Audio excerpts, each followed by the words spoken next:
Hi Fabrice, what are we doing today? Hi, yes, today we're talking about tomato blight. Okay. So what's happened is we've just had a month of solid rain, Yep. and some of our tomatoes are suffering. Okay. Here we had a bush tomato, or sort of have, a bush tomato, Yeah. which was growing very, very densely, and blight loves that. It needs a certain amount of time for the spore to germinate and attack the leaf. Okay. It's a fungus-like organism which comes in on the wind, Yep. and if you've got a dense canopy of foliage, that holds on to the moisture. Okay. So this is where it started, and it's just chewed through our plants. Okay. So what do you do? Well, firstly, you try and prevent it from getting established in the first Yep. place. You keep your leaves dry. You never water in the evenings, and you just try and water the ground if possible. Secondly, you strip off lower leaves on tomato plants up to your first truss, or higher if the weather's getting quite bad. Okay.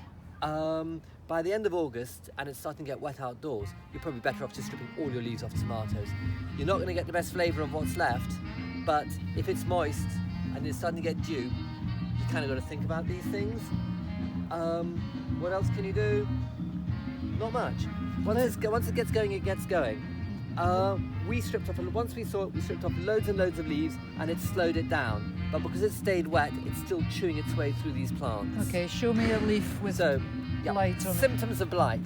The first thing you're going to notice is yellow blotches like that on leaves. Yep. Then very quickly sometimes, they kind of go a dark grey-green colour. Yep. That's the leaf now dead, and that will spread through the foliage, like you can see there, just killing stems, killing branches, and everything else. Yeah.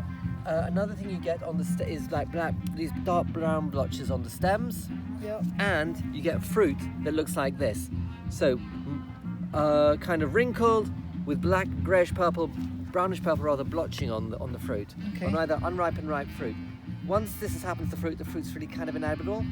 Yep. What do you do when the tomatoes look like this? Well, if it's in a pot, move it to a balcony, or move it to under a balcony or somewhere dry, because if it's dry weather, the fungus kind of stops. Okay. Or the blight organism kind of stops. Strip off leaves. Tomatoes which are almost ripe, which are starting to show colour, they will ripen indoors. So you can take those off and ripen them, carry on ripening them indoors. Oh, the right. problem is really bad. Yeah. Okay. And yep. So would you take the damaged tomatoes off this plant? Yeah, I would you can slow stuff down by taking off everything with damage, because that's making more spores, which is attacking more plants. Okay. Tomatoes do vary in their susceptibility. We've got another tomato planted on the same day, just next to it.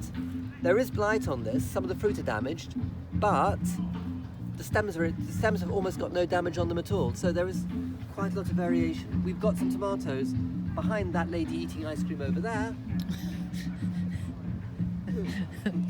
which are totally blight free. Excellent. You know, they're growing closely together, they've had wet leaves, they don't seem to care.